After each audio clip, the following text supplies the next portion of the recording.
Hi guys! So for today's video is akong iligong dagat ang ako ang love necklace. So atong tanawon kung mataya gid ba siya guys. Kaya kung naapay mga nagduda sa atong product diha nga gibaligya, well, now ako asyang itugsa-tugsa sa dagat din. Mag-update ko later kung mataya ba siya or dili. Okay? Okay! So guys, as you can see, naanak ko sa dagat, nagtugsa-tugsaw na ko dire. So tryan nato og basa ang ato ang love necklace na kwintas kung mataya gid ba siya or dili. So ato asyang ikuan kinapat yung uban dire nga magduda kung ay feel lang ko mataya pa na siya pero atong i-check, no? So mag-igos ako, mag-video ta. Tugsaw na ha. Mag-update ko niya. Bantay lang.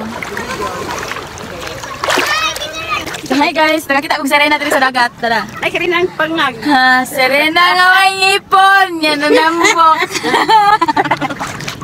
Okay? So, dapat ko dito sa lalong para matugsaw dyan ang kwintas. Tanaan na itong mataya dyan ni or magsabay ang color. So, tara guys. Date, pila na ko ka minuto diri ga humul-humul. Oh, naa. Ay, mong ambak-ambak diha ha. Masangit mo da. Oh. Gara mo. La. Nanay dagat para malingaw. Yes, di magpamuyag na. Unsa man siya or. Say hi. Hi. Hi. Hi. Oh my god.